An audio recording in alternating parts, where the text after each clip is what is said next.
ഹലബല ഹലബല ഹലബല ബല ബല ബല ബല ബല ഹലബല. പഠിക്കാം. പരിശുദ്ധാത്മാവാം ദൈവമേ അങ്ങേക്കാരാധന.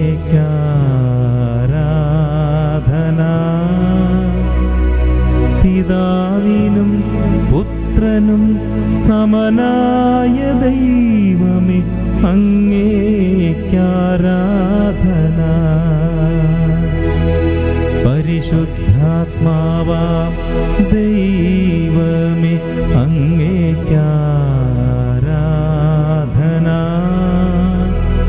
പിതാവിനും പുത്രനും സമനായ ദൈവമേ അങ്ങേക്കാരാധന.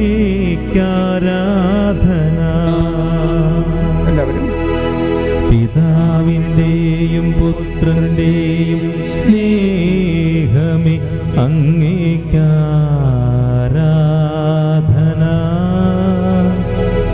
സ്നേഹം സ്നേഹം സ്നേഹദാതാവേ അങ്ങേക്കാരാധന. പിതാവിൻ്റെയും പുത്രൻ്റെയും സ്നേഹമേ അങ്ങേക്കാരാധന.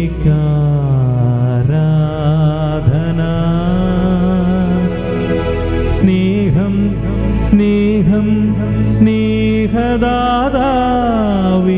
അങ്ങേക്കാരാധന. പിതാവിൻ്റെയും പുത്രൻ്റെയും ജീവനെ അങ്ങേക്കാരാധന.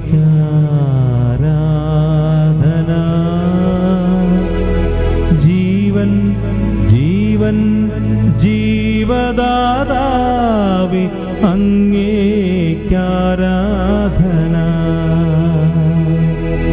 പിതാവിൻ്റെയും പുത്രൻ്റെയും ജീവനെ അങ്ങേക്കാരാധന.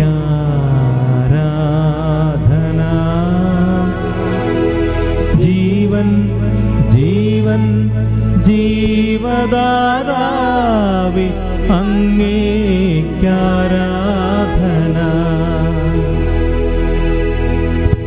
ദൈവമേ ആരാധന. സ്നേഹമേ ആരാധന. ജീവനെ ആരാധന.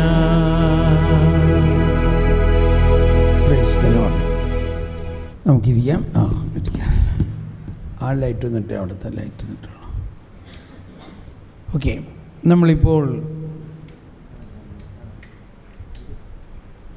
വളരെ പ്രത്യേക ഒരു കാര്യമാണ് പഠിക്കാൻ പോകുന്നത്. അഥവാ നമ്മളെല്ലാവരുടെയും ജീവിതത്തിൻ്റെയും ഈശോയിലുള്ള ജീവിതത്തിൻ്റെ വളരെ സുപ്രധാനമൊന്നാണ്. ഈശോ പറഞ്ഞു, എൻ്റെ ശിഷ്യനാകാൻ ആഗ്രഹിക്കുന്നവൻ സ്വയം പരിത്യജിച്ച് സ്വന്തം കുരിശുമെടുത്ത് എൻ്റെ പിന്നാലെ വരിക. സ്വന്തം കുരിശ്, സ്വന്തം കുരിശ്. എല്ലാവരും നേരിട്ട് പറഞ്ഞേ, സ്വന്തം കുരിശ്. Take up.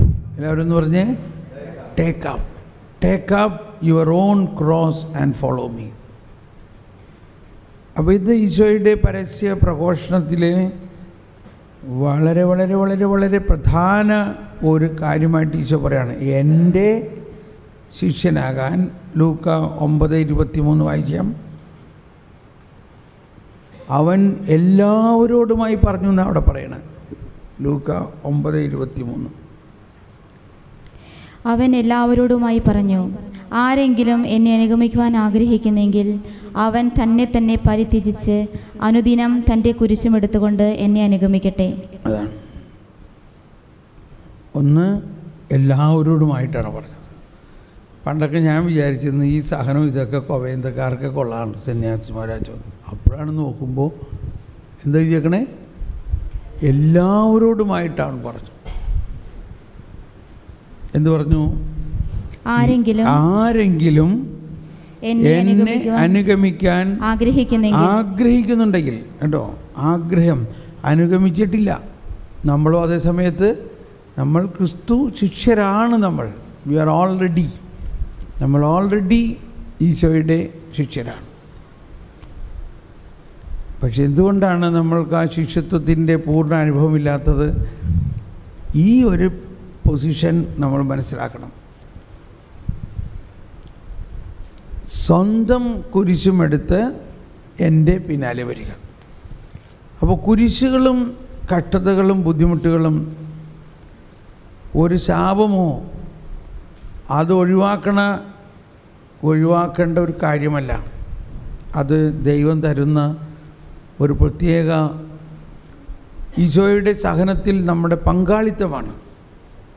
അതുകൊണ്ടാണ് എന്നെ പ്രതി അപ്പനെയും അമ്മയെയും ഭാര്യയെയും മക്കളെയും വസ്തുവകളെയും എല്ലാം വിട്ട് കഴിഞ്ഞാലേ എന്നെ സ്നേഹിക്കാൻ പറ്റുള്ളൂ. അതുപോലെ തന്നെ പൗലോസ്ലീഹയുടെ ലേഖനത്തിൽ, ഫിലിപ്പിയർക്ക് എഴുതിയ ലേഖനം 1-ാം അധ്യായം 29-ാമത്തെ വചനത്തിൽ പറയുകയാണ്, അതുകൊണ്ട് പൂർണ്ണ സന്തോഷത്തോടെ ഫിലിപ്പിയർ 1:29 ക്രിസ്തുവിൽ വിശ്വസിക്കാൻ മാത്രമല്ല അവനു വേണ്ടി സഹിക്കാൻ കൂടിയുള്ള അനുഗ്രഹം അവനെ പ്രതി നിങ്ങൾക്ക് ലഭിച്ചിരിക്കുന്നു. എന്ന് പറഞ്ഞ എല്ലാവരും ക്രിസ്തുവിൽ വിശ്വസിക്കാൻ മാത്രമല്ല അവനു വേണ്ടി സഹിക്കാൻ കൂടിയുള്ള അനുഗ്രഹം അവനെ പ്രതി നിങ്ങൾക്ക് ലഭിച്ചിരിക്കുന്നു. ഇതേ ഫിലിപ്പിയർ ലേഖനത്തിൽ 3-ാം അധ്യായത്തിൽ കാണാം നമ്മൾ, എൻ്റെ കർത്താവായ യേശുക്രിസ്തുവിനെ കുറിച്ചുള്ള ജ്ഞാനം ഏറ്റവും ശ്രേഷ്ഠമാകയാൽ എന്നൊക്കെ പറഞ്ഞിട്ടുള്ളതിൻ്റെ താഴെ 3-ാം അധ്യായത്തിൽ 9-10 അല്ലെങ്കിൽ 9 മുതലുള്ള വചനം വായിച്ചേ. ഇത് ക്രിസ്തുവിനെ നേടുന്നതിനും അവനോടുകൂടെ ഒന്നായി കാണപ്പെടുന്നതിനും വേണ്ടിയത്രേ. തുടർന്ന് എനിക്ക് നിയമത്തിൽ നിന്ന് ലഭിക്കുന്ന നീതി അല്ല ഉള്ളത്, പിന്നെയോ ക്രിസ്തുവിലുള്ള വിശ്വാസം വഴി ലഭിക്കുന്ന നീതിയാണ്. അതായത് വിശ്വാസത്തെ ആസ്പദമാക്കി ദൈവത്തിൽ നിന്നുള്ള നീതി അത് അവന്റെ അവനെയും അവന്റെ പുനരുത്ഥാനത്തിന്റെ ശക്തിയെയും ഞാൻ അറിയുന്നതിനും അവന്റെ സഹനത്തിൽ പങ്കുചേരുന്നതിനും അവന്റെ മരണത്തോട് താദാത്മ്യപ്പെടുന്നതിനും വേണ്ടിയാണ്. കണ്ടോ, അവന്റെ പുനരുത്ഥാനത്തിൽ പങ്കാളിയാകണമെങ്കിൽ എന്തു വേണം? അവന്റെ സഹനത്തിൽ പങ്കാളിയാകണം. അതുകൊണ്ടാണ് നമ്മൾ സഹിക്കുന്നത്. എന്നാൽ ഇത് ജ്ഞാനത്തിലൂടെ മാത്രമേ ഇത് മനസ്സിലാകുള്ളൂ. ഒരു കാലഘട്ടത്തിൽ എനിക്ക് ഭയാനകമായ സഹനങ്ങളായിരുന്നു.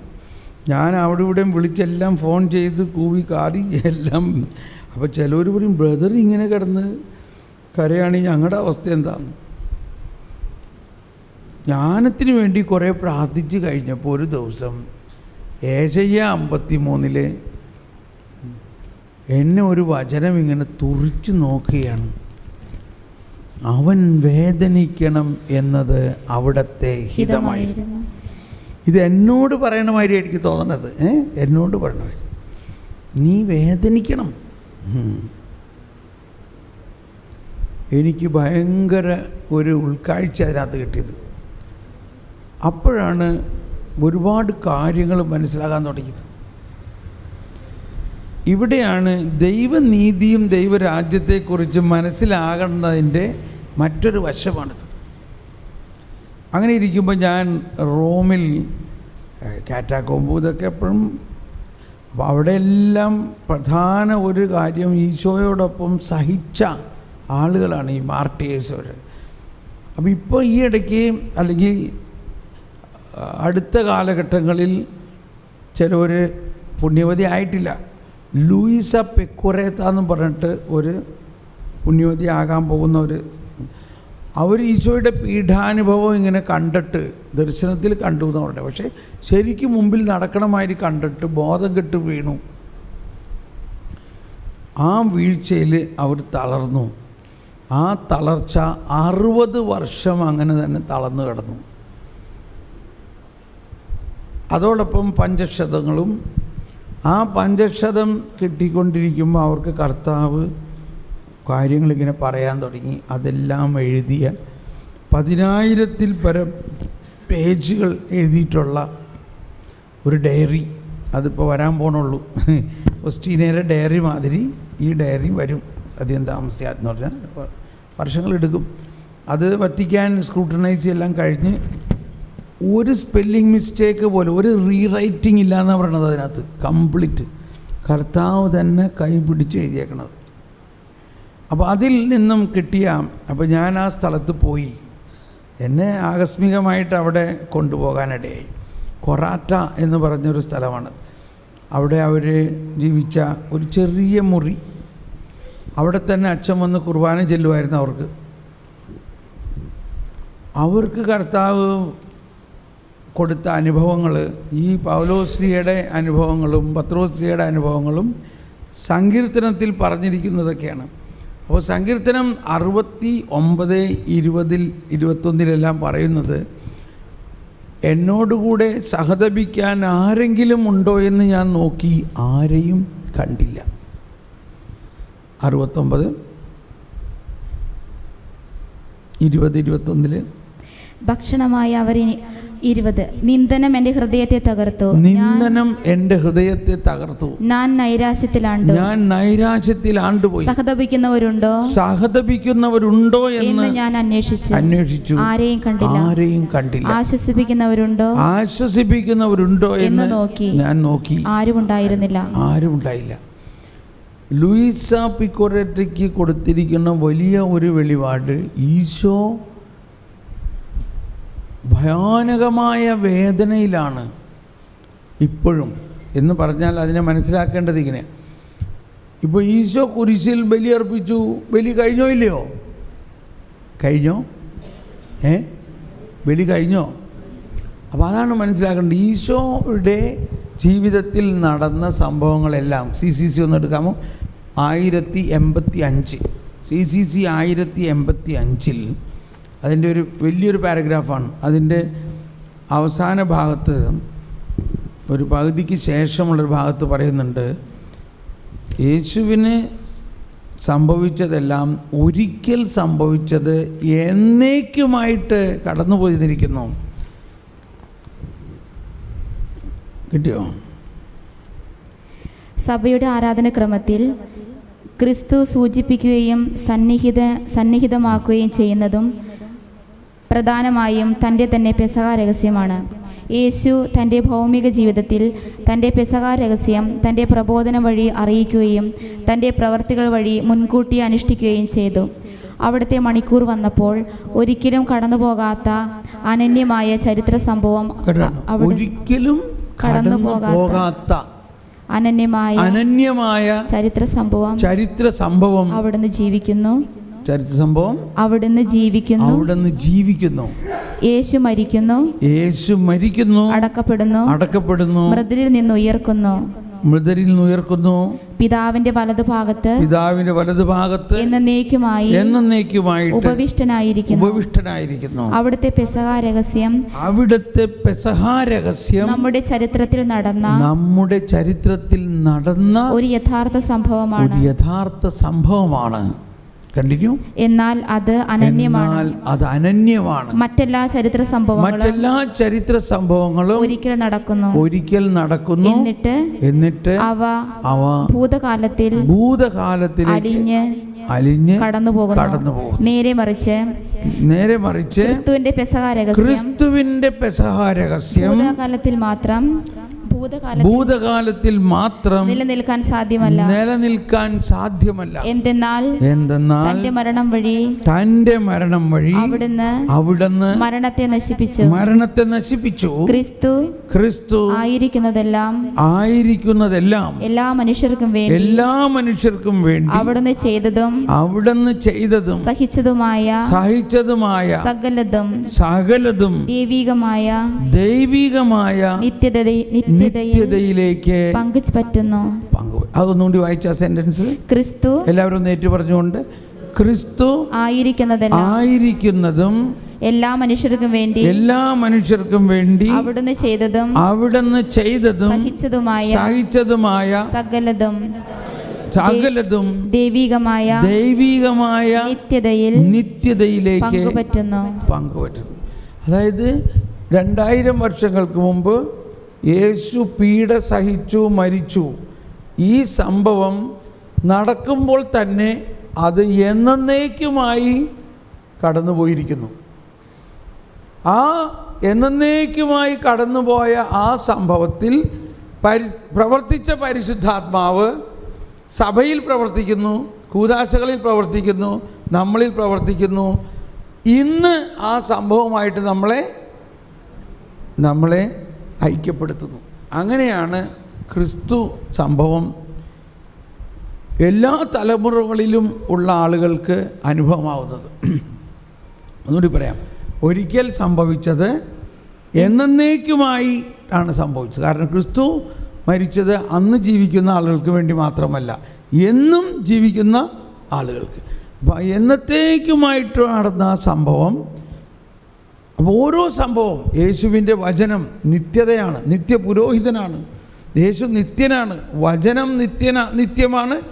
യേശു ചെയ്ത ഓരോ അത്ഭുതങ്ങളും നിത്യതയിലേക്ക് കടന്നിരിക്കുന്നു.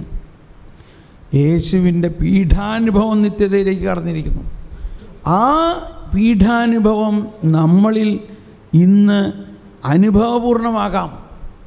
എങ്ങനെയാണെങ്കിൽ യേശുവിനെ അതുപോലെ നമ്മൾ സ്നേഹിക്കുകയാണെങ്കിൽ, അതുപോലെ സ്നേഹിക്കുമ്പോൾ യേശുവിനത് ആശ്വാസമാകുന്നു.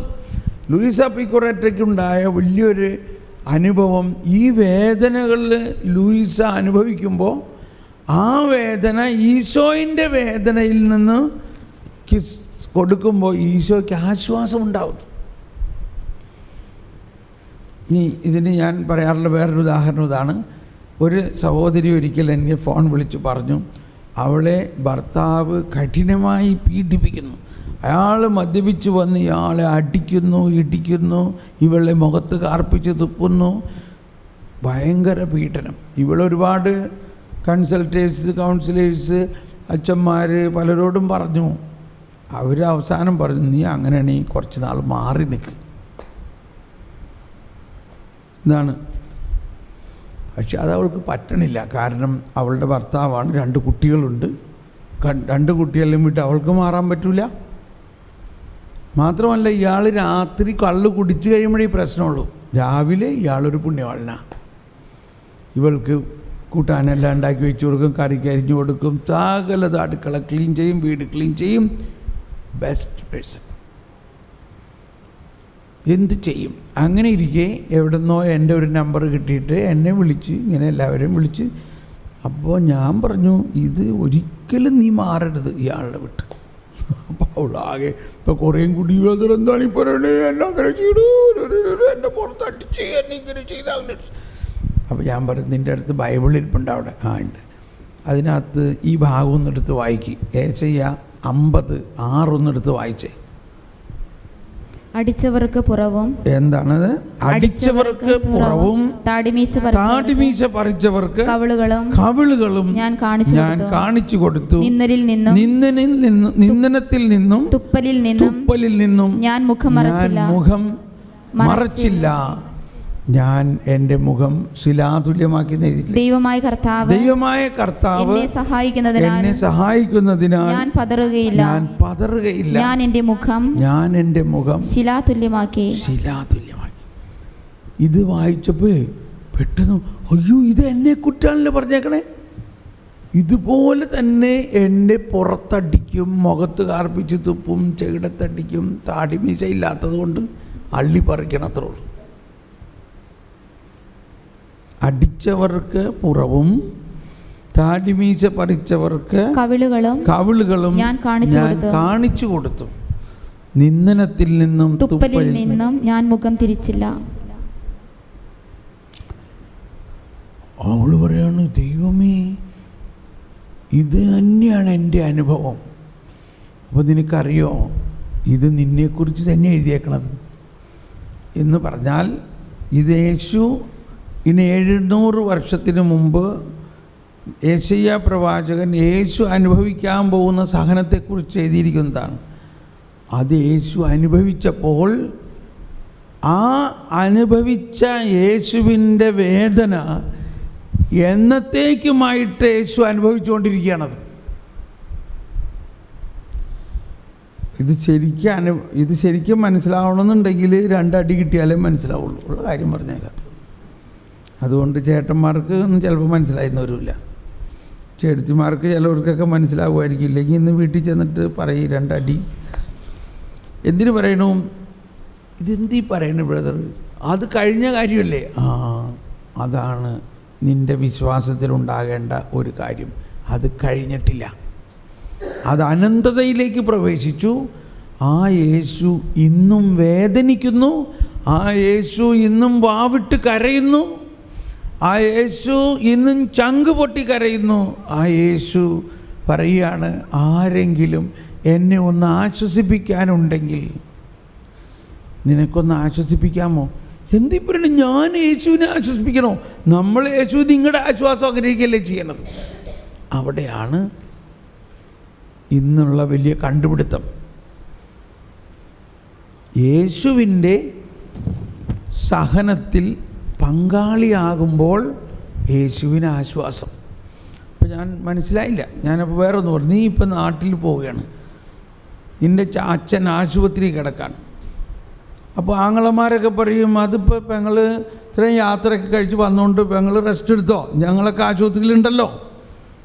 പെങ്ങൾ എന്താ ഇപ്പോൾ സിസ്റ്ററാണെന്ന് ചോദിച്ചു, ഹോം വിസിറ്റിന് പോയി, ചാച്ചൻ ആശുപത്രി കിടക്കാണ്, എന്തു ചെയ്യും? നിങ്ങൾ ആശുപത്രിയിൽ പോയിരിക്കുമോ? അവർ പറയും, ഒന്നും ചെയ്യാനില്ലെന്നേ, അവിടെ എല്ലാം ഡോക്ടർമാരും നേഴ്സുമാരും ഒക്കെ ഉണ്ട്. ഇല്ലില്ല, എന്നാലും ഞാൻ ആശുപത്രിയിൽ പോയിരിക്കുമോ ഇല്ലയോ? ഇരിക്കുമ്പോൾ ചാച്ചനുണ്ടാവുന്ന ആശ്വാസം നോക്കിയാൽ നമ്മളൊന്നും ചെയ്യണില്ല, മനസ്സിലായോ? അവിടെ ഇരിക്കണം. ഇപ്പം ആണായാലും പെണ്ണായാലും നമ്മൾ ആ രോഗിയായിരിക്കുന്ന നമ്മുടെ പിതാവിൻ്റെ അടുത്ത് ചെന്നിരിക്കുമ്പോൾ തന്നെ അദ്ദേഹത്തിന് വലിയൊരു ആശ്വാസം. ഒന്നും ചെയ്യണില്ല എന്ന പോലെ തന്നെയാണ് ഈശോ പറയണത്, നീ വന്ന് എൻ്റെ അടുത്ത് വന്നൊന്ന് ഇരിക്കുക. അവനെ ആശ്വസിപ്പിക്കാൻ നോക്കി ആരെയും കണ്ടില്ല. അപ്പോഴാണ് ദൈവം ഒരു മാലാഖേനെ അയച്ചു. അതാണ് കൺസോളിങ് ഏഞ്ചൽ. ആ മാലാഖ യേശുവിനെ ആശ്വസിപ്പിച്ചു. ഇന്ന് മാലാഖേനെ അയക്കണോ അതോ നമ്മളാരെങ്കിലും അതിന് തയ്യാറാണോ? തീർച്ചയായിട്ടും നമ്മളെല്ലാവരുടെയും വിളി മറ്റൊരു വിധത്തിൽ യേശുവിൻ്റെ വേദനയിൽ യേശുവിനെ ഒന്ന് ആശ്വസിപ്പിക്കാൻ, ആ വേദനയുടെ ഒരു നുള്ള് നമ്മൾ വാങ്ങുക. അതാണ് ഈ കെട്ടിയവൻ്റെ അടിയിലൂടെ കിട്ടിയേക്കണത്. ഇപ്പോൾ ഇവൾക്ക് ശരിക്കും മനസ്സിലായി.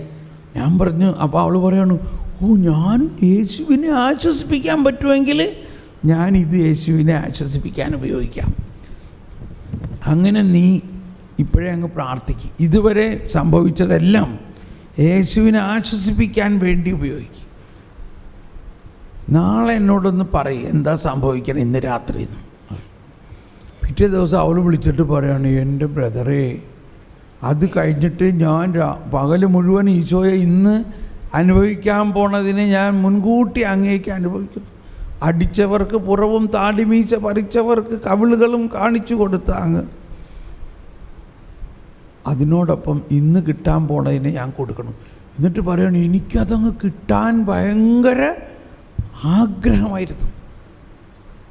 Praise the Lord. അത് കിട്ടിയപ്പോൾ ഞാനങ്ങ് കൊടുത്തു ഈശോയുടെ. എനിക്ക് ഭയങ്കര ആശ്വാസമായി. മാത്രമല്ല എൻ്റെ ഇടത്തെ കണ്ണിൻ്റെ ഈ കോർണറിലൂടെ ഞാൻ കണ്ട് പിശാചി ചമ്മി എൻ്റെ വീട്ടിൽ നിന്ന് ഓടിപ്പോണത്. ഇതാണ് കുരിശ് കണ്ട പിശാച് ഓടുമെന്ന് പറയണത്. അല്ലാണ്ട് ഈ മരക്കുരിശ് കണ്ടുകൊണ്ടൊന്നുമല്ല. നമ്മുടെ ജീവിതത്തിലെ അതിഭയാനകമായ വേദനകളാണ് ചിലർക്കുള്ളത്. ആർക്കും അറിയില്ല അതിൻ്റെ ദൈവശാസ്ത്രം. അപ്പോൾ അതാണ് യോഹന്നാൻ ക്രൂസിനെ ഇതുപോലെ പീഡിപ്പിച്ച് ഇട്ടു, കഷ്ടപ്പെടുത്തി. അതുകൊണ്ടാണ് ഈ ഇത്രയും വലിയ രഹസ്യം അയാൾക്ക് വെളിപ്പെട്ടത്. എന്നമാതിരി എല്ലാ വിശുദ്ധരുടെയും ജീവിതത്തിൽ ഭയാനകമായ സഹനത്തിലൂടെ കടന്നു പോകുമ്പോഴാണ് വെളിപാട് കിട്ടണത്. പിന്നെ ഈ സഹോദരി പറഞ്ഞില്ലേ, ഇന്നലെ രാത്രി അവൾ ഭയങ്കര പീഡനത്തിലൂടെ കടന്നു പോയപ്പോൾ രാത്രി വെളിപാട് കിട്ടി. അതാ പറഞ്ഞത്, ശവം എവിടെയുണ്ടോ അവിടെ കഴുകന്മാരുണ്ടാകും. അപ്പോൾ നമ്മളെല്ലാവരും ഉണ്ടാകുന്ന സഹനങ്ങൾ ഏതെങ്കിലും തരത്തിലുള്ളതായാലും തിരസ്കരണം. ഒരിക്കൽ ഒരു കന്യാസ്ത്രീ അമ്മ അവരുടെ 2 പ്രൊവിൻഷ്യൽഷിപ്പ് കഴിഞ്ഞതാണ്. അവരുടെ പുതിയ പ്രൊവിൻഷ്യലിനെ ഇവരാണ് വളർത്തി കൊണ്ടുവന്ന് പ്രൊവിൻഷ്യലാക്കിയത്. അവർ അയച്ച് ഇവർ പ്രൊവിൻഷ്യലൊക്കെ ആയി കഴിയുമ്പോൾ ഇദ്ദേഹത്തിന് നല്ലൊരു റെസ്പെക്റ്റൊക്കെ കൊടുത്തിരിക്കും. പക്ഷേ പ്രൊവിൻഷ്യലായതോടുകൂടി ഇയാളുടെ സ്വഭാവം മാറി. ഭയങ്കര തിരസ്കരണവും ഒരുപാട് വേദനകളും. അവസാനം ഇപ്പോൾ 10 വർഷം കഴിഞ്ഞു. അത് കഴിഞ്ഞിട്ട് ഈ സിസ്റ്റർ പറയണ, എനിക്ക് അവരോട് ക്ഷമിക്കാൻ പറ്റണില്ല.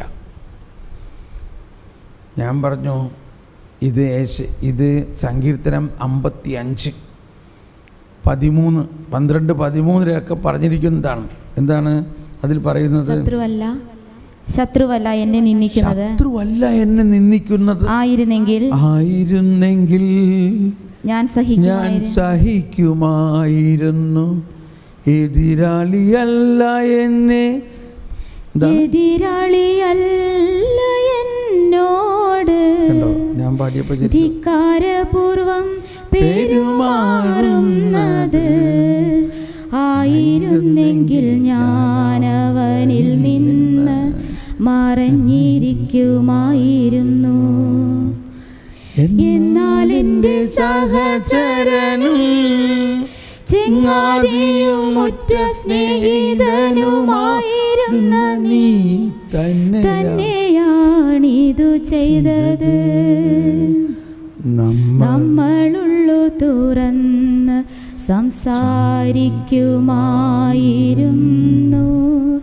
നമ്മളൊന്നിച്ചു ദേവാലയത്തിൽ കൂട്ടായ്മ ആചരിക്കുമായിരുന്നു.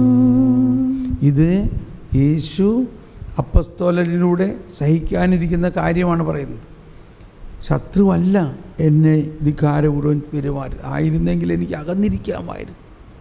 എൻ്റെ എതിരാളിയല്ല, ആയിരുന്നെങ്കിൽ എനിക്ക് സഹിക്കാമായിരുന്നു. എന്നാൽ എൻ്റെ സഹചരനും ഉറ്റ ചെങ്ങാതിയും ആയ നീ തന്നെയാണിത് ചെയ്തത്. നമ്മൾ ഉള്ളു തുറന്ന് സംസാരിക്കുമായിരുന്നു. നമ്മൾ ഒന്നിച്ച് ദേവാലയത്തിൽ ആരാധിക്കുമായിരുന്നു. നീയാണ് എന്നോട് ചെയ്തത്. ഇത് കേട്ടപ്പോൾ സിസ്റ്റർ, ഇത് എന്നെക്കുറിച്ചാണല്ലോ പറയുന്നത്. ഇത് ഈശോ അനുഭവിച്ച തിരസ്കരണമാണത്. ഈശോ ആ തിരസ്കരണത്തിൻ്റെ ഒരു പങ്ക് അമ്മയ്ക്ക് തരികയാണ്. അതുകൊണ്ട് അമ്മ ഏറ്റവും കൂടുതൽ സ്നേഹിച്ച ആ അസിസ്റ്റൻറ്റിൽ നിന്ന് ഇതെല്ലാം അനുഭവിക്കാൻ വേണ്ടി, അതാണ് ഈശോ ഏറ്റവും കൂടുതൽ സ്നേഹിച്ച തൻ്റെ അപ്പസ്തോലനിൽ നിന്ന് അനുഭവിക്കുമ്പോഴല്ലേ വേദനയാവുള്ളൂ. ഇതെന്തിനാണിതൊക്കെ? അതാണ് അവൻ ഒറ്റിക്കൊടുക്കപ്പെട്ട രാത്രിയിൽ സ്വമനസ. കണ്ടോ, ലത്തീൻ കുർബാനയിൽ പറയണേ, when he was betrayed, the night he was betrayed, by his free will he accepted it. അപ്പോൾ ഈ ഒറ്റിക്കൊടുക്കപ്പെട്ട ആ അവസ്ഥാവിശേഷത്തിൽ യേശു അനുഭവിച്ച വേദന ഇന്ന് നമ്മൾ അനുഭവിക്കും. അപ്പോൾ നമ്മളിന്ന് അനുഭവിക്കുമ്പോൾ ഈ സിസ്റ്ററോട് ഞാൻ പറഞ്ഞു, ഈ അമ്മയോട് പറഞ്ഞു, അമ്മ അത് ഈശോയെ ഒന്ന് ആശ്വസിപ്പിക്കാമോ? സിസ്റ്റർ പറയാൻ, ഞാൻ ഇന്നേ വരെ അങ്ങനെ ചെയ്തിട്ടില്ല, എനിക്കറിയില്ല ഈശോയെ എനിക്ക് ആശ്വസിപ്പിക്കാൻ പറ്റുമെന്ന്. Praise the Lord. അപ്പോൾ ഈ അമ്മ ഭയങ്കര നടുവേദന, പുറം വേദന, 2 വടിയൊക്കെ കുത്തിപ്പിടിച്ചിങ്ങനെ നടന്ന് വരികയാണ്. ഉടുപ്പ് ഈ ഫ്രോക്കാണ്, മുട്ടിന് ഇത്രയും വരെയുള്ള ഫ്രോക്കാണ്, കുറച്ച് തടിയൊക്കെ ഉണ്ട്. ഇതങ്ങ് സഫറിങ് ഈശോയ്ക്ക് അങ്ങ് ആശ്വസിപ്പിക്കാൻ കൊടുത്തതോടെ ഉണ്ടല്ലോ, ഇവരുടെ സകല വേദനകളും അങ്ങ് മാറിയിട്ട് ഭയങ്കരമായിട്ട് അങ്ങ് ചിരിക്കാൻ തുടങ്ങി. ഒന്ന് ആലോചിച്ച് നോക്കി, ഇത്രയും വിഷമിച്ച് വേദനിച്ചിരിക്കുന്ന ആൾ പെട്ടെന്ന് അങ്ങ് ചിരിക്കുമ്പോൾ നമ്മൾ എന്ത് വിചാരിക്കും? ഈ വടിയൊക്കെ അങ്ങ് മാറിച്ചെറിഞ്ഞിട്ട് ഈ ഫ്രോക്ക് വെച്ചിട്ട് കുട്ടികളുടെ മാതിരി കറങ്ങി ഡാൻസ് ചെയ്യാൻ തുടങ്ങി. ഡാൻസിങ്. എന്താ അവിടെ സംഭവിച്ചപ്പോൾ? ഈശോയുടെ പീഠാനുഭവത്തിൽ പങ്കുചേർന്നപ്പോൾ ഉത്ഥാനത്തിൻ്റെ അനുഭവം ഉണ്ടായി. എന്നിട്ട് എന്നെ അങ്ങ് കെട്ടിപ്പിടിച്ച്, മുറുക്കി കെട്ടിപ്പിടിച്ച്, ഞാനങ്ങ് എല്ലാം കൊടിഞ്ഞു പോണ മാതിരി തോന്നുന്നു. നല്ല തടിയുണ്ട് സിസ്റ്ററിനെ. എന്നിട്ട് പറയാണ്, തോമസ് പോളെ നിനക്കിതെങ്ങനെ മനസ്സിലായി? ഞാനൊരു പ്രൊവിൻഷ്യലായിട്ട് 2 ടേം കഴിഞ്ഞിട്ട് എനിക്കിത് മനസ്സിലായില്ലല്ലോ എന്ന്. അതുകൊണ്ടാണ് ഇത് കുറേ സഹിച്ചാലേ മനസ്സിലാവുള്ളൂ. ആരെങ്കിലും നമ്മളെ തിരസ്കരിക്കുമ്പോഴേ ഇത് മനസ്സിലാവുള്ളൂ, ആരെങ്കിലും 2 അടി തരുമ്പോഴേ അത് മനസ്സിലാവുള്ളൂ. അപ്പോൾ ഇപ്പോൾ നമ്മൾ ഈശോനെ എഴുന്നള്ളിച്ച് വെച്ച് ഈ മേഖലയ്ക്ക് നമ്മളൊരു സൗഖ്യ പ്രാർത്ഥന, ഇതിനെ ഈശോനെ ആശ്വസിപ്പിക്കാൻ പോവുകയാണ്. വരുവിൻ, നമുക്ക് ഈശോനെ എഴുന്നള്ളിച്ച് വെച്ച് പ്രാർത്ഥിക്കാം. അതോടൊപ്പം നമുക്കിപ്പോൾ തന്നെ ഒന്ന് പ്രാർത്ഥിച്ച് തുടങ്ങാം. നിങ്ങൾ കണ്ണടച്ചോ. കണ്ണടച്ചിട്ട് ഈശോയെ, ഞങ്ങളുടെ ഈ വേദനകളെല്ലാം നിങ്ങളൊന്ന് കണ്ണടച്ചിട്ട് എവിടെ നിന്നാണ് നിങ്ങളുടെ ജീവിതത്തിലുണ്ടായ എല്ലാ വേദനകളെയും ഈശോയുടെ പീഠാനുഭവത്തിലേക്ക്, ഈശോയുടെ പീഠാനുഭവത്തിൽ ആ കുരിശിലേക്ക് നോക്കുമെന്ന്. ആ കുരിശിൽ കിടന്ന് ഈശോ പെടയുന്ന ആ അവസ്ഥയിലേക്ക് നോക്കൂ.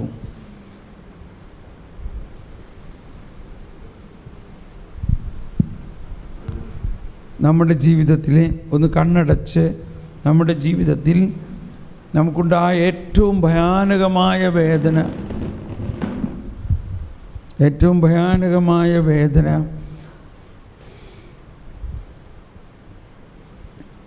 ഈശോയുടെ വേദനയോട് ചേർത്ത് നമുക്ക് ഈശോയെ ആശ്വസിപ്പിക്കാം. ഈശോയെ ആശ്വസിപ്പിക്കാം. ഈശോയെ, അങ്ങ് അനുഭവിച്ച ആ ഭയാനകമായ തിരസ്കരണം, ഇതെല്ലാം നമുക്ക് എന്ത് പ്രയാസമാണിപ്പോൾ ഉള്ളത്? മറ്റുള്ളവരിൽ നിന്നുള്ള തിരസ്കരണം, നമ്മുടെ സ്വന്തം മക്കൾ തന്നെ നമ്മളെ തിരസ്കരിക്കുന്നുണ്ടെങ്കിൽ പറയൂ, ഈശോയെ, നീ അനുഭവിച്ച ആ തിരസ്കരണത്തിൽ ഞാൻ നിന്നെ ആശ്വസിപ്പിക്കുന്നു. നമ്മുടെ സുപ്പീരിയേഴ്സിന്നോ സബോർഡിനേറ്റ്സിന്നോ മറ്റുള്ളവർ നമ്മളെ അവഹേളിക്കുകയും വേദനിപ്പിക്കുകയും, അല്ലെങ്കിൽ ശരീരത്തിൽ വേദന, അല്ലെങ്കിൽ സാമ്പത്തിക തകർച്ച, നിരവധി മറ്റുള്ളവർ നമ്മളെ വഞ്ചിച്ചു, വഞ്ചന, ഇതെല്ലാം ഈശോ അനുവദിക്കുന്നതാണ്. എന്തിനാ അനുവദിച്ചത്?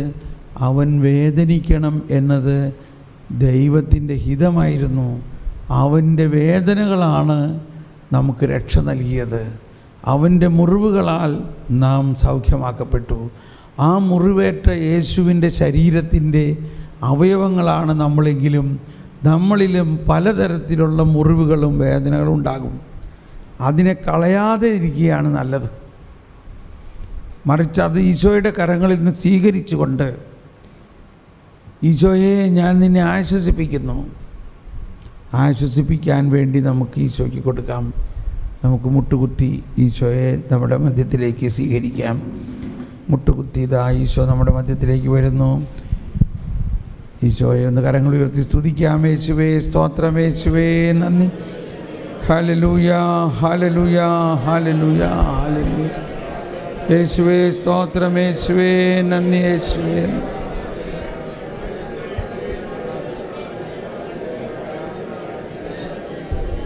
കൈകൾ വിരിച്ച് പിടിച്ചുകൊണ്ട് കുരിശിൽ തറയ്ക്കപ്പെട്ട ഈശോ, ചമ്മട്ടികൾ കൊണ്ട് അടിക്കപ്പെട്ട ഈശോ. ഞാൻ മൈക്ക് ഒരുപാട് ഉച്ചത്തിൽ പറയില്ല, നിങ്ങളതുകൊണ്ട് ശ്രദ്ധിച്ച് ഈ കേട്ട കാര്യങ്ങളനുസരിച്ച് നിങ്ങൾ പ്രാർത്ഥിക്കണം. ശരി, അങ്ങോട്ട് മാറിയെന്നോ, ചേട്ടൻ ഇങ്ങോട്ട് നീങ്ങുന്നോ, പ്രാർത്ഥിച്ചോളൂ. യേശുവേ, നിങ്ങൾ സ്തുതിച്ച് പ്രാർത്ഥിച്ചോ. നിങ്ങളിപ്പോൾ ചെയ്യേണ്ടത് നിങ്ങളുടെ ജീവിതത്തിലുണ്ടായ വേദനകളെല്ലാം ഈശോയുടെ വേദനയോട് ചേർക്കുക. ഈശോയുടെ വേദനയോട് ചേർത്തുകൊണ്ട് സ്തുതിച്ച് പ്രാർത്ഥിക്കുക. യേശുവിൻ്റെ പിന്നാലെ ഞാൻ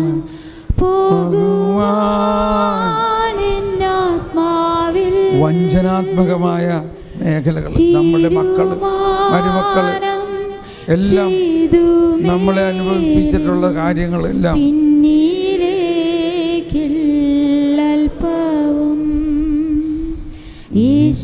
യേശുവിൻ്റെ പിന്നാലെ ഞാൻ പോകുവാനാത്മാവിൽ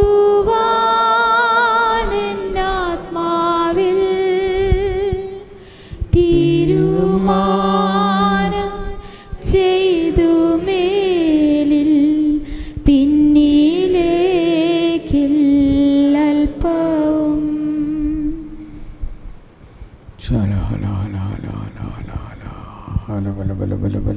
ഒന്ന് സ്വതന്ത്രമായി സ്തുതിച്ചുകൊണ്ട് നമ്മളെ വേദനിപ്പിച്ച അവരോടെല്ലാം അതെല്ലാം ഈശോയ്ക്ക് കൊടുത്തുകൊണ്ട്, ഈശോയെ ഞങ്ങളെ വേദനിപ്പിച്ചതെല്ലാം ഈശോയുടെ കരങ്ങളിൽ ഞങ്ങൾ സ്വീകരിക്കുന്നു. പിലാത്തോസിൻ്റെ മുമ്പിൽ ഈശോ നിൽക്കുമ്പോൾ പിലാത്തോസ് പറഞ്ഞു, നിന്നെ കൊല്ലാനും വിട്ടയക്കാനും എനിക്ക് അധികാരമുണ്ട്. ഈശോ പറഞ്ഞു, എൻ്റെ പിതാവ് തന്നതല്ലെങ്കിൽ നിനക്ക് എൻ്റെ മേലൊരധികാരം ഉണ്ടാകില്ല. ഈശോ ആ വേദനകളും സഹനങ്ങളും ഭയാനകമായിട്ടുള്ളതെല്ലാം പീലാത്തോസിൻ്റെ കയ്യിൽ നിന്നല്ല വാങ്ങുന്നത്, പിതാവായ ദൈവത്തിൻ്റെ കയ്യിൽ നിന്ന്. നമ്മുടെ ജീവിതത്തിൽ അനുഭവിച്ചിട്ടുള്ളതെല്ലാം ദൈവം അറിഞ്ഞുകൊണ്ടാണ് അനുഭവിച്ചത്. ദൈവം അറിഞ്ഞുകൊണ്ടാണ് നമുക്കുണ്ടായ എല്ലാ ഭയാനകമായ സഹനങ്ങളും വഞ്ചനകളും. നമ്മൾ വഞ്ചിക്കപ്പെട്ടു, വി വെർ ബിട്രേഡ്. നമ്മൾ വളരെയധികം വഞ്ചിക്കപ്പെട്ടിട്ടുണ്ടെങ്കിലും, അവഹേളിക്കപ്പെട്ടിട്ടുണ്ട്, തിരസ്കരിക്കപ്പെട്ടിട്ടുണ്ട്, വേദനിപ്പിക്കപ്പെട്ടിട്ടുണ്ട്. എല്ലാം ഈശോയിൽ നിന്നും പിതാവിൻ്റെ കയ്യിൽ നിന്നും സ്വീകരിച്ചുകൊണ്ട് ഈശോയുടെ വേദനയോട് ചേർത്ത് നമ്മളെ വേദനിപ്പിച്ചവരോട് ക്ഷമിച്ച്, ഈശോയെ ഞാൻ ആശ്വസിപ്പിക്കുന്നു, ഈശോയെ അങ്ങയെ ഞാൻ ആശ്വസിപ്പിക്കും, ഈശോയെ അങ്ങയെ ഞാൻ ആശ്വസിപ്പിക്കുന്നു.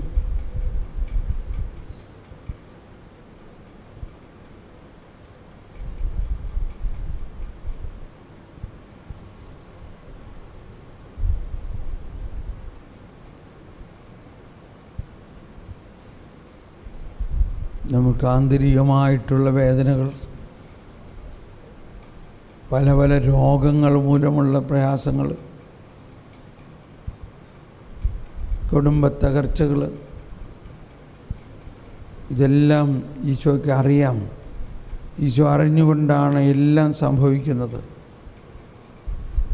ഇതെല്ലാം ആരുടെയും കുറ്റമായിട്ട് കണക്കാക്കാതെ, ദൈവമേ അവൻ വേദനിക്കണം എന്നത് അവിടുത്തെ ഹിതമായിരുന്നു.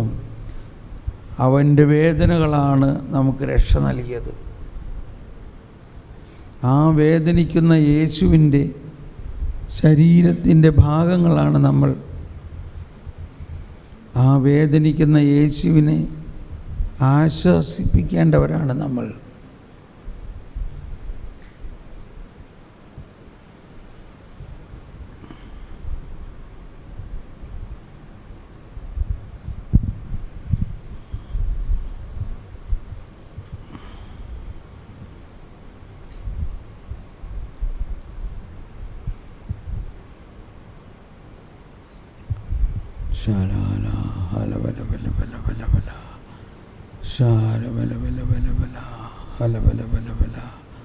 ഓ യേശുവേ നന്ദി, യേശുവേ നന്ദി, യേശുവേ നന്ദി, ഓ യേശുവേ നന്ദി, യേശുവേ നന്ദി, യേശുവേ നന്ദി, യേശുവേ.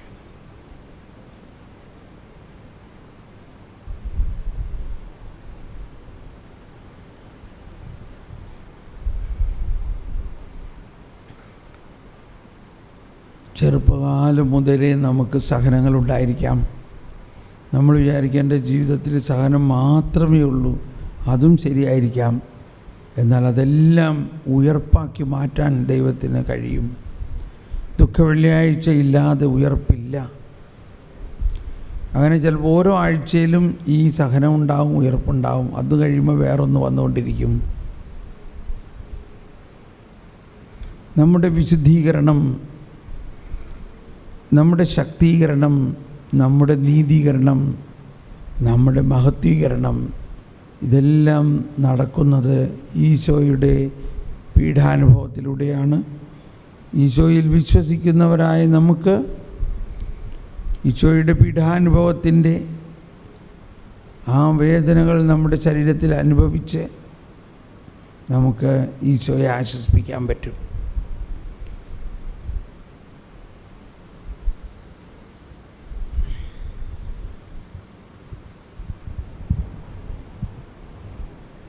ഒന്നുകൂടി പീഡ അനുഭവിച്ച് വേദനിക്കുന്ന യേശുവിനെ മനസ്സിൽ കണ്ടുകൊണ്ട് നമ്മുടെ ജീവിതത്തിലെയും ഏറ്റവും വേദനിക്കപ്പെട്ടിട്ടുള്ള സംഭവങ്ങളെ ഈശോനെ സമർപ്പിക്കാം. Hallelujah, hallelujah, hallelujah. ശാലബലബലബലബലാ ബലബലബലാ ബലബല ശാലബലബലബലാ ബലബലബലാ ബലബലബലാ ബലബല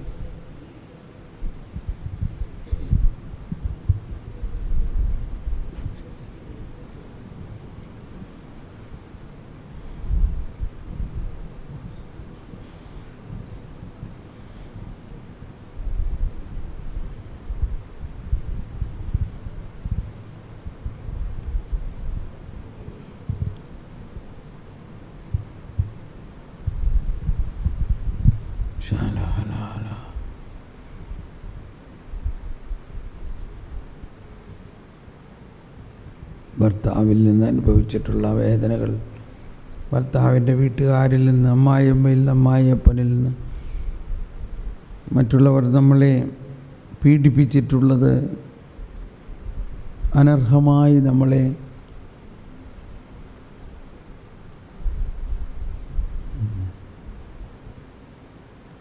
സ്വന്തം മക്കൾ തന്നെ നമ്മളെ വേദനിപ്പിച്ചിട്ടുള്ളത്, നമ്മളിവരെല്ലാം കഷ്ടപ്പെട്ട് വളർത്തി, എന്നാൽ നമ്മൾ ഉദ്ദേശിച്ച പോലെ അല്ല അവർ കണക്കാക്കുന്നത്. മറിച്ച്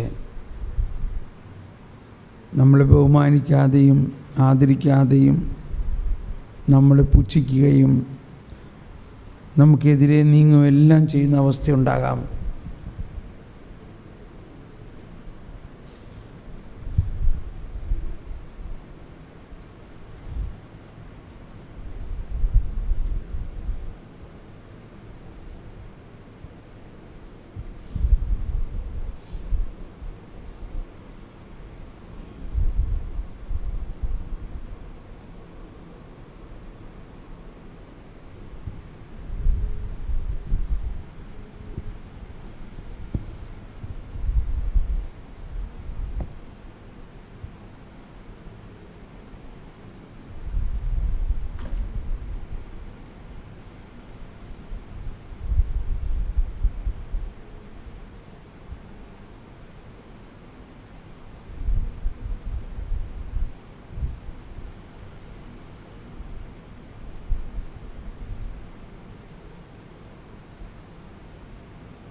കരയാൻ തോന്നുന്നവർക്ക് കരയാം.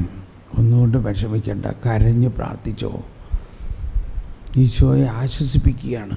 ഈശോ അറിയാതെ നമുക്കൊന്നും സംഭവിക്കില്ല. ദൈവം അറിയാതെ നമ്മുടെ കുഞ്ഞിന് അല്ലെങ്കിൽ നമ്മുടെ ഭർത്താവിന്, നമ്മുടെ ഭാര്യയ്ക്ക് ഒന്നും സംഭവിക്കില്ല.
ചിലപ്പോൾ നമ്മളുടെ ഹൃദയത്തിൽ കുത്തുന്ന പോലെ നമുക്ക് വേദന അനുഭവിക്കുന്ന തരത്തിൽ മറ്റുള്ളവർ പെരുമാറിയിട്ടുണ്ടെങ്കിൽ, ഈശോയുടെ ചങ്കിൽ കുത്തിയപ്പോൾ, ഈശോയുടെ ഹൃദയത്തിൽ കുത്തിയപ്പോൾ ആ മുറിവിൽ നിന്നൊഴുകിയ രക്തവും വെള്ളവും കുത്തിയ ആളുടെ കണ്ണിൽ വീണപ്പോൾ അവൻ്റെ ഒരു കണ്ണ് സുഖമായി എന്ന പോലെ നമ്മുടെ ഹൃദയത്തിൽ കുത്തിയവരെ, ആ വേദന നമ്മൾ ഈശോയുടെ ഹൃദയത്തിൽ കുത്തിയ വേദനയോട് ചേരുമ്പോൾ ഈശോയെ ആശ്വസിപ്പിക്കുന്നതോടൊപ്പം ഈശോ നമ്മളെ അനുഗ്രഹിക്കും. നമ്മുടെ ഹൃദയത്തിൽ കുത്തിയവർക്ക് കണ്ണ് തുറക്കും, അവർക്ക് ആശ്വാസം കിട്ടും.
ഒന്നുകൂടി സ്വതന്ത്രമായിട്ട് അധികം ഒച്ചയില്ലാതെ ഒന്ന് സ്തുതിച്ച് ഈശോയുടെ പീഠാനുഭവത്തെ പ്രതി നമുക്കൊന്ന് സ്തുതിച്ച് ആ പീഠാനുഭവത്തിൽ നമ്മുടെ വേദനകൾ ചേർത്ത് ഒന്നുകൂടി കാഴ്ചവെക്കാം, ഈശോയെ ആശ്വസിപ്പിക്കാം. Hallelujah, hallelujah.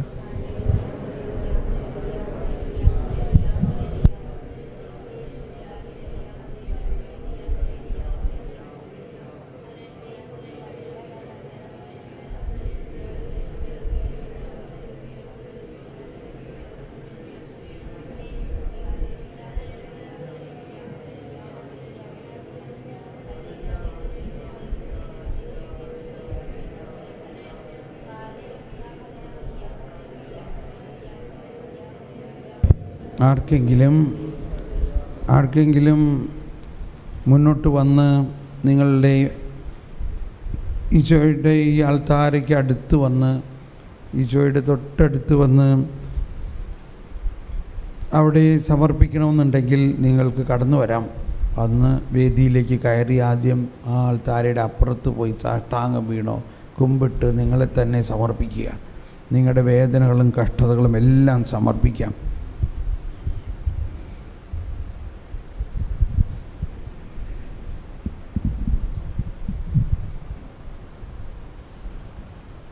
ആർക്കെങ്കിലും വരണമെങ്കിൽ വന്ന് സമർപ്പിക്കാം. വേദിയിൽ കയറി ചെന്ന് ഈശോയ്ക്ക് വിട്ടുകൊടുക്കാം. എല്ലാം അങ്ങേവശത്തേക്ക് പോയിക്കൊള്ളൂ. ആദ്യം നമ്മുടെ വേദനകളെല്ലാം ഈശോയ്ക്ക് സമർപ്പിക്കാം. ഈശോയെ, അങ്ങയെ ഞാൻ ആശ്വസിപ്പിക്കും.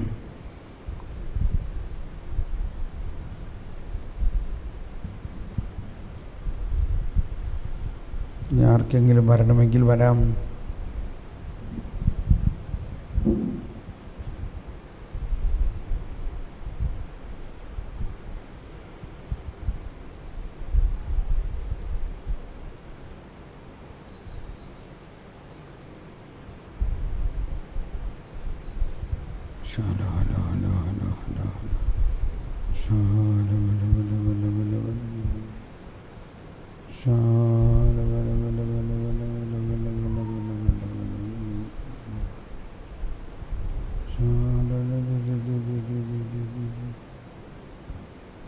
ഇനി ആർക്കെങ്കിലും വരണമെങ്കിൽ വരാം. രണ്ട് സൈഡുകളിലും ചെന്ന് മുട്ടുകുത്തി അൾത്താരയുടെ അടുത്ത് മുട്ടുകുത്തി ഈശോയ്ക്ക് സമർപ്പിക്കാം.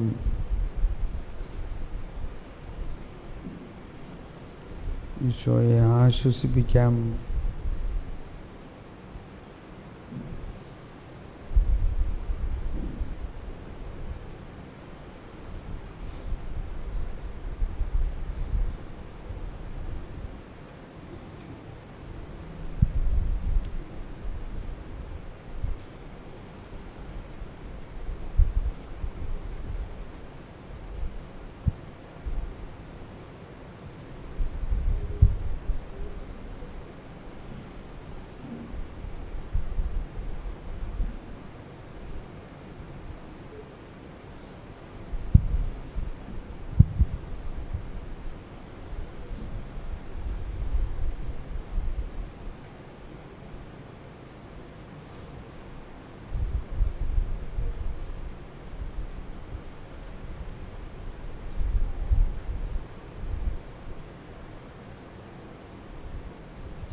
ഈശോയെ അങ്ങെല്ലാം അറിയുന്നുണ്ടല്ലോ ഈശോയെ, അങ്ങെല്ലാം അറിയുന്നുണ്ടല്ലോ ഈശോയെ, അങ്ങെല്ലാം അറിയുന്നുണ്ടല്ലോ ഈശോയെ.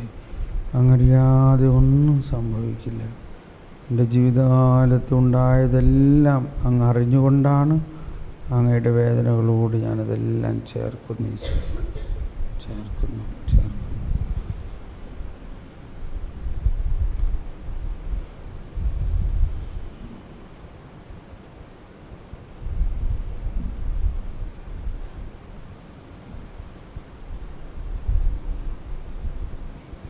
നിന്റെ ഭാരം കർത്താവിനെ ഏൽപ്പിക്കുക, നിന്റെ ഭാരം കർത്താവിനെ ഏൽപ്പിക്കുക, അവിടുന്നു നിന്നെ താങ്ങിക്കൊള്ളും. നീതിമാൻ കുലുങ്ങാൻ അവിടുന്ന് സമ്മതിക്കുകയില്ല.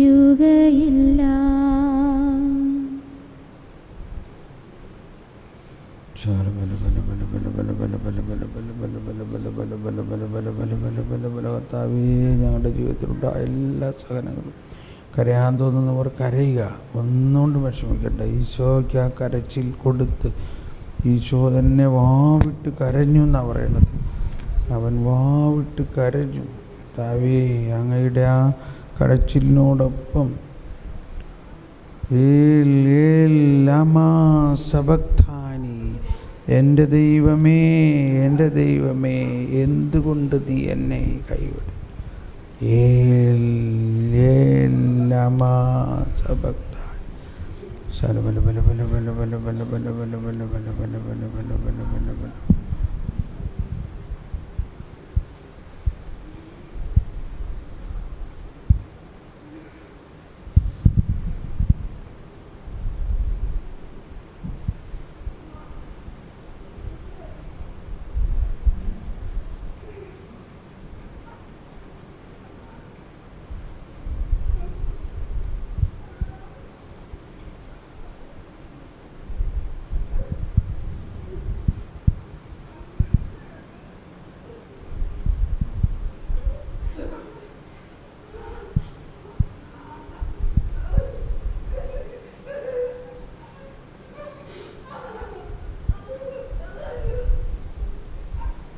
കുരിശിൽ തറയ്ക്കുന്ന അനുഭവം നമുക്കുണ്ടാകാം. ഈശോ കുരിശിൽ തറച്ച പോലെ കൈകാലുകൾ വേദനിക്കുന്ന അനുഭവം ഉണ്ടാകാം.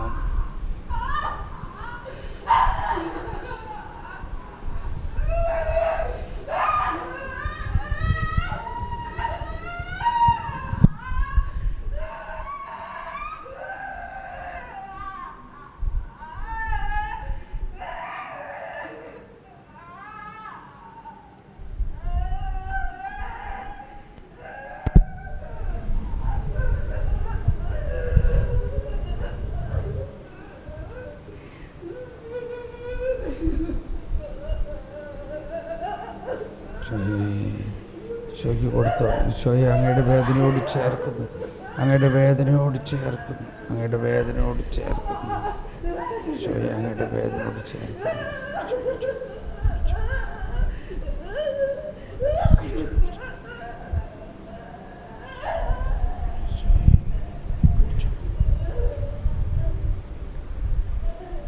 പിടിച്ച് കിടത്തിക്കോ, അവിടെ താഴെ കിടത്തിക്കോ. കർത്താവേ, കർത്താവേ, വേദന അങ്ങയുടെ ഇതൊരു വിളിയാണ്, ഈശോയ്ക്ക് വേണ്ടി സഹിക്കാനുള്ള വിളിയാണ്. ഇനിയും ഭയങ്കര വേദനകൾ ഉണ്ടാകുമ്പോൾ ഈശോയെ അങ്ങയുടെ വേദനയോട് ചേർക്കുന്നു. ഈശോയെ, അനേകം വൈദികരുടെയും സിസ്റ്റേഴ്സിൻ്റെയും ആത്മായ പ്രേക്ഷിതരുടെ എല്ലാം വളർച്ചയ്ക്കും നവീകരണത്തിനും വിശുദ്ധീകരണത്തിനുമായിട്ട് ഞങ്ങളിതെല്ലാം കാഴ്ചവെക്കും. ദൈവമേ, കർത്താവിന് വേണ്ടി ഒരു ചാവേർപ്പെടാം, കർത്താവിന് വേണ്ടി എന്തും സഹിക്കാനുള്ള, സഹനങ്ങളെ തിരസ്കരിക്കാതെ സഹനങ്ങൾ ഏറ്റെടുക്കാനുള്ള ആത്മധൈര്യം ഞങ്ങൾക്ക് നൽകണേ കർത്താവേ. സഹനം, കഷ്ടത, സഹനശീലം ആത്മധൈര്യവും നൽകുന്നു.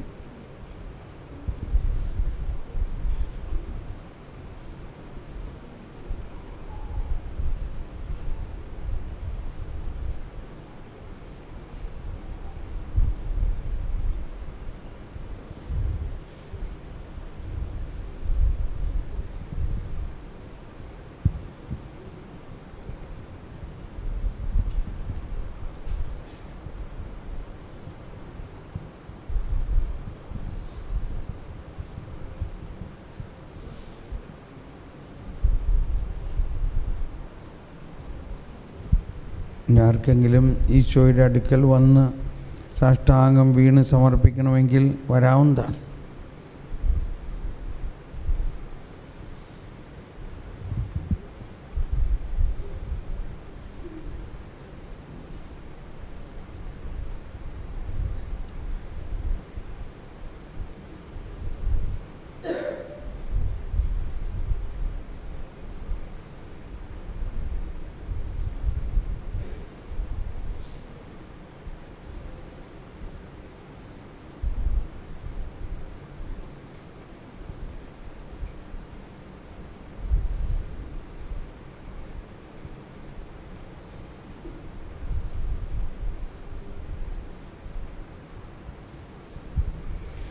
നീതിമാൻ കുലുങ്ങാൻ അവിടുന്ന്